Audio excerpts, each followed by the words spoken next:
जोहार साथियों, सांस्कृतिक बदलावों के ऐसे वीडियोस के लिए चैनल को सब्सक्राइब करें, लाइक, शेयर और कमेंट करें। तो ऐसे ही आज हम लोगों ने ओपन फोरम रखा था और उसमें चर्चा आई कि सरदार वल्लभ भाई पटेल की मूर्ति, उनकी प्रतिमा लेके सरदार रथ निकाला जा रहा है। और सरदार रथ में क्या है कि वो पूरा राजनीतिक पार्टी का प्रचार कर रहे हैं, जो गुजरात में पार्टी है। तो जो हमारे संस्कार है, कैसे ऐसी ऐसी स्थितियों में कैसे उसको हैंडल करें, क्योंकि उनके पास धर्म संकट आ जाता है।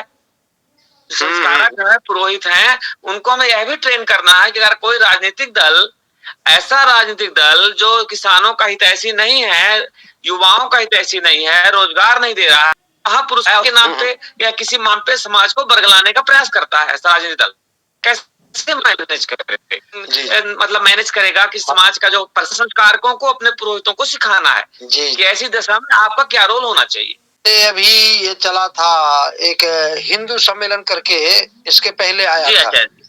तो देश था, लेकिन चूंकि हिंदू सम्मेलन में कई लोग जब अपने लोग पहुंचे और उन्होंने जब हक अधिकार की बात रखी, समता स्वतंत्रता की बात रखी, तो उनका वहां मंचों पे ही विरोध हुआ, ऐसा आया था सोशल मीडिया के माध्यम से।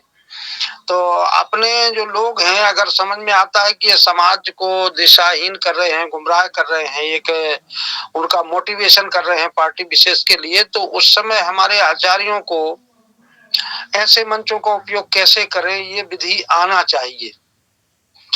जैसे मैं अपनी बात बता दूं, अभी 15 मार्च को मुझे विश्व हिंदू परिषद और बजरंग दल ने एक आयोजन रखा तेंदुखेड़ा क्षेत्र में, पतलोनी गांव में, और मुख्य अतिथि मुझे बनाया। तो मैं गया उसमें, हालांकि ज्यादा लोग नहीं जुड़े थे, दमोह से कोई गए नहीं, आरएसएस विश्व हिंदू परिषद वाले से, क्योंकि दमोह वाले सब हमें जानते हैं, तेंदुखेड़ा क्षेत्र के आए थे। अब चूंकि मुख्य अतिथि हम थे उसमें, तेंदुखेड़ा क्षेत्र के बजरंग दल वाले आए, विश्व हिंदू परिषद वाले भी आए,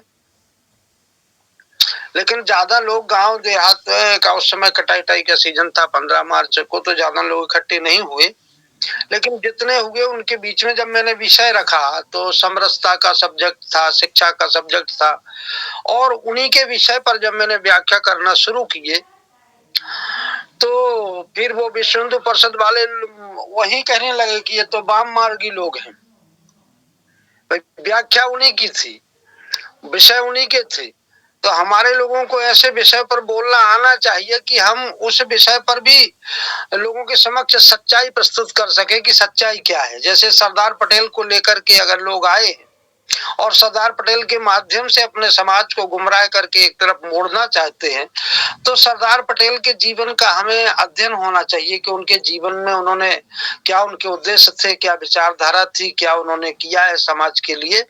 उन बातों को स्पष्ट तरीके से रखें, किसी दल विशेष का नाम न लेते हुए, किसी दल विशेष या की विचारधारा की तरफ न जाएं, सिर्फ समाज के लिए जो उन्होंने किया है उन कार्यों का उल्लेख हमारे पुरोहित संस्कारक कर सकते हैं। उन मंचों का उपयोग अपनी समाज के लिए सही दिशा देने के लिए भी कर सकते हैं। हो सकता यदा कदा विरोध भी हो जाए तो उस विरोध को सहन करना चाहिए, ताकि समाज को पता चल जाए कि ये सही बात बोल रहा था और ये गलत लोग हैं जो इनका विरोध कर रहे हैं, ये भी सामने आना चाहिए।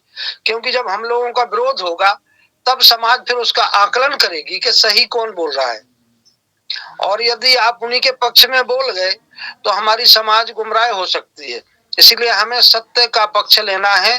अगर मंच के माध्यम से हमारा विरोध हो जाए तो भी सही है, और वो लोग अगर पर्सनल विरोध करें जो यात्रा लेकर के चल रहे हैं तब भी सही है, समाज फिर मूल्यांकन करेगा। तो हमें इन मंचों से हटना नहीं है, उनके बीच में जाना है।